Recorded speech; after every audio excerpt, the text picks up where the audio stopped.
नमस्कार।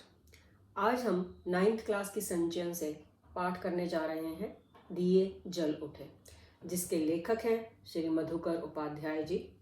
पर उससे पहले अगर आपने अभी तक इस चैनल को सब्सक्राइब नहीं किया है तो इसे सब्सक्राइब करें और बेल का आइकन दबाएं ताकि आपको टाइम टाइम पर नोटिफिकेशन मिलती रहे और आप किसी चैप्टर से चूक ना जाएं। तो आइए अब चलते हैं पाठ पर। ये पाठ गांधी जी की दांडी यात्रा पर है। दांडी मार्च होना था 12 मार्च को शुरू और ये बात है 7 मार्च की, जब वल्लभ भाई पटेल रास एक जगह का नाम है, जब रास पहुंचे, ये तब की घटना है। अब पटेल ने वहां पर भाषण तो नहीं देना था, लेकिन इतने लोग थे, इतनी भीड़ थी और उन सब ने जब रिक्वेस्ट की पटेल जी से कि सर कुछ तो बोलिए, अभी पटेल जी ने सिर्फ एक वाक्य बोला था, भाइयों और बहनों, क्या आप सत्याग्रह के लिए तैयार हैं? बस उनका इतना बोलना था कि उन्हें अरेस्ट कर लिया गया। और अरेस्ट किसने करवाया? जो वहां का लोकल कलेक्टर था शिलीडी, उसने। क्यों? क्योंकि अहमदाबाद में जब आंदोलन हुआ था तो पटेल जी ने उस शिलीडी को वहां से भगा दिया था। उसे अभी तक अपनी वो जो इंसल्ट थी वो याद थी, तो इसलिए उसने पटेल को गिरफ्तार करवा लिया। अब पटेल जी को लेके जाया गया बोरसद की अदालत में और वहां जाकर उन्होंने एक्सेप्ट कर लिया कि हाँ, मैंने अपराध किया है। अब जज बेचारा परेशान, अपराध किया है, क्या अपराध किया है? अब वो बेचारा सोच में पड़ गया, करे तो क्या करे। एक तरफ कुआं, एक तरफ खाई। अगर वो कोई सजा नहीं देता तो अंग्रेज सरकार नाराज हो जाएगी। तो खैर, इसलिए उसको 1.5 घंटा लगा अपनी 8 लाइन का फैसला लिखने में। और उस फैसले में उसने क्या किया? पटेल पर 500 रुपए का जुर्माना लगाया और 3 महीने की जेल की सजा दे दी। चलो जी, अब पटेल जी तो चल दिए जेल को। अब रास्ते में उनकी मुलाकात कराई गई गांधी जी से।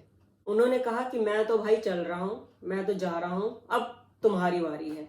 यानी अब जो ये दांडी मार्च होनी है, इसकी सारी की सारी रिस्पॉन्सिबिलिटी तुम पर है। आमतौर पर क्या होता है, पहले किसी भी अपराधी पर मुकदमा चलाया जाता है और फिर सजा सुनाई जाती है।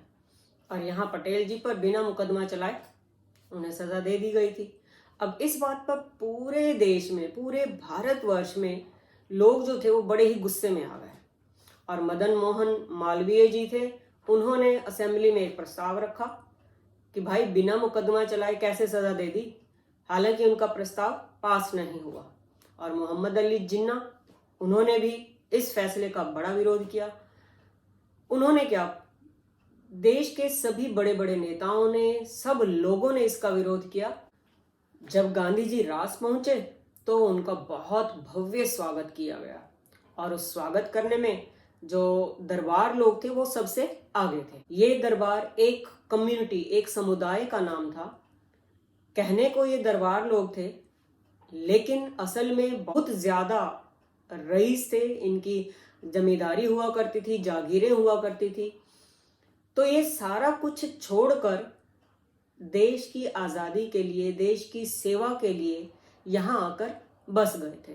गांधी जी ने भी इनकी तारीफ में बोला कि इनसे आप लोग त्याग और हिम्मत सीखें, क्योंकि इतना अच्छा, इतना जो एक कंफर्टेबल लाइफ होती है, लिविंग स्टाइल होता है, उसको छोड़कर आना देश सेवा के लिए, उसके लिए बहुत ज्यादा हिम्मत चाहिए। और जब रास में गांधी जी ने मीटिंग ली, उस वक्त वहां भीड़ देखने लायक थी। रास की कुल आबादी थी 3000, जबकि उनकी मीटिंग में, उनकी जनसभा में 20,000 के लगभग लोग थे। आप सोच सकते हैं कि आसपास के गांवों से, शहरों से, यानी दूर दूर से लोग उस दांडी यात्रा में शामिल होने के लिए आए थे। गांधी जी ने जब उस जनसभा को संबोधित किया, अपना भाषण दिया, तो उन्होंने ये कहा कि अभी भी कुछ लोग सरकारी गद्दियों से चिपके हुए हैं एक मक्खी की तरह। तो उनको भी अपने जो छोटे छोटे स्वार्थ हैं, तुच्छ स्वार्थ हैं, उनसे ऊपर उठकर देश के बारे में सोचना चाहिए और अपने अपने पदों से, पोस्ट से इस्तीफा यानी रिजाइन दे देना चाहिए। गांधी जी रास से अपने सभी साथियों को लेकर शाम को 6 बजे निकले और लगभग 8 बजे वो कनकापुरा पहुंचे। वहां जाकर सब लोग ये सोच रहे थे कि मही नदी जो पार करनी थी वो कैसे पार करेंगे। कनकापुरा में 105 साल की बूढ़ी महिला ने गांधी जी के माथे पर तिलक लगाया और उन्हें कहा कि स्वराज लिए बिना वापस मत आना। और गांधी जी ने भी कहा, उनसे वादा किया, उनसे प्रॉमिस किया कि हाँ, मैं स्वराज लेकर ही वापस आऊंगा। कनकापुरा में गांधी जी को 8 बजे एक मीटिंग लेनी थी, जनसभा करनी थी, लेकिन 8 बजे तो वो पहुंचे ही थे, इसलिए उस जनसभा को 1 घंटे के लिए पोस्टपोन कर दिया गया। और जब वो मीटिंग हुई, जनसभा हुई, तो गांधी जी ने जो अंग्रेज शासन था उसका जिक्र कैसे किया कि ये एक राक्षसी राज है। जो छोटे छोटे राज्यों के राजे महाराजे हैं वो जैसे अंग्रेज सरकार नचाती है वैसे ही नाचते हैं, और इस शासन में राजा से लेकर रंक तक सब दुखी हैं, इसलिए इसका संहार यानी अब इसका विनाश हो जाना चाहिए। कनकापुरा से जो मही नदी तक का रास्ता था वो काफी रेतीला था और उसमें चलने में मुश्किलें आती थी। तो लोगों ने गांधी जी को कहा कुछ यात्रा आप गाड़ी में बैठकर कर लें, लेकिन उन्होंने इससे भी इनकार कर दिया। उन्होंने कहा ये मेरे जीवन की आखिरी यात्रा है और आखिरी यात्रा में किसी भी वाहन का उपयोग नहीं किया जाता, यही हमारे देश की रीति है, और यदि हम वाहन का प्रयोग करते हैं तो इस यात्रा का हमें लाभ नहीं मिलता। अब मही नदी पर भी नमक काफी इकट्ठा हो जाता था, क्योंकि समुद्र का पानी जब उस नदी के तट पर आता था तो काफी नमक छोड़ जाता था। तो अब अंग्रेज सरकार के कुछ लोगों को ऐसा लग रहा था कि गांधी जी अचानक से मही नदी पर ही नमक बना देंगे और कानून तोड़ देंगे, लेकिन जो लोग उन्हें अच्छे से जानते थे उन्हें इस बात का यकीन था कि गांधी जी कभी भी कोई भी काम चुपचाप नहीं करते हैं। लेकिन फिर भी अंग्रेज सरकार ने जो मही नदी के तट पर जितना भी नमक का भंडार था उस सबको वहां से हटवा लिया, साफ करा दिया, ताकि किसी भी बात का कोई खतरा रहे ही ना। अब आप सभी को पता है कि नदियों के किनारे जहां तक नदी की लहरें आती हैं वहां तक जमीन जो है वो दलदली हो जाती है। तो ये डिसाइड किया गया कि नदी को रात को, आधी रात को पार किया जाए, और ये निर्णय इसलिए लिया गया क्योंकि आप सभी को ये भी पता है कि रात को समुद्र में ज्वार भाटा यानी लहरें उफान पर होती हैं। तो जब समुद्र की लहरें, समुद्र का पानी नदी में होगा, नदी का जलस्तर, नदी का पानी जो है वो ऊंचा हो जाएगा, ज्यादा हो जाएगा, और तब वो दलदली जो जमीन है वो उस पर कम चलना पड़ेगा। तो ये एक अच्छा डिसीजन था। फिर भी रात को जब खाना वाना खाने के बाद 10:30 बजे के आसपास वो मही नदी की ओर चले तो उन्हें 4 किलोमीटर उस दलदली जमीन पर चलना पड़ा। उस वक्त भी कुछ लोगों ने गांधी जी के सामने ये ऑप्शन रखा कि वे उन्हें अपने कंधे पर उठा लेते हैं, लेकिन फिर गांधी जी ने कहा कि नहीं भाई, ये धर्म यात्रा है, इसे मैं अपने आप पैदल चलकर ही पूरा करूंगा। अब धर्म यात्रा क्यों है? इसलिए क्योंकि वो देश सेवा को ही सबसे बड़ा धर्म मानते थे। और घुप अंधेरी रात थी। उस अंधेरी रात में मही नदी के तट पर हजारों लोग इकट्ठा थे, भजन गाए जा रहे थे, गांधी जी की जय के नारे लग रहे थे, यानी ऐसा लग रहा था जैसे वहां कोई मेला लगा हुआ हो। गांधी जी को मही नदी पार कराने की जिम्मेदारी जो थी वो बदलपुर के रघुनाथ काका को सौंपी गई थी। अब आधी रात को जब नदी पार करनी थी तब तक अंधेरा इतना ज्यादा था कि जो छोटे छोटे दिए थे वो उस अंधेरे को दूर नहीं कर पा रहे थे, लेकिन सत्याग्रही तो पूरी तरह तैयार थे।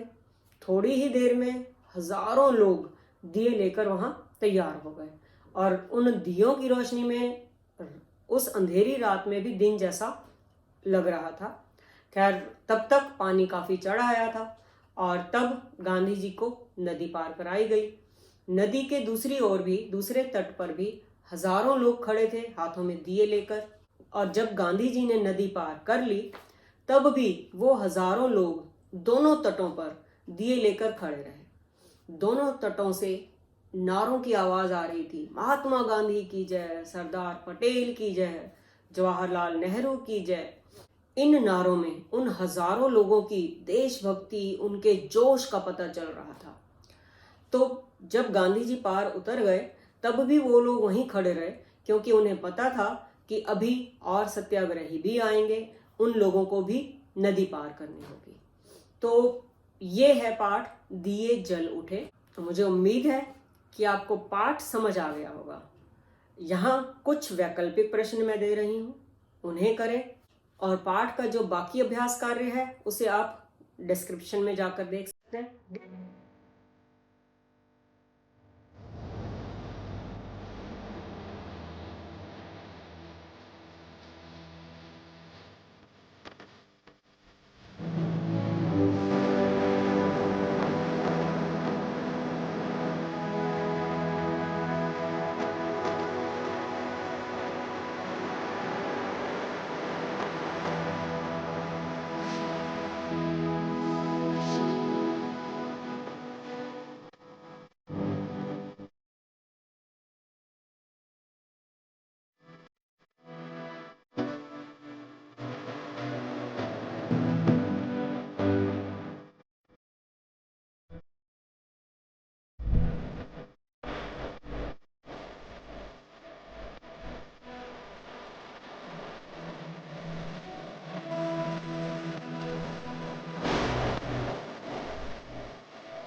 जल्दी ही मिलते हैं एक नए पाठ के साथ, एक नए विषय के साथ।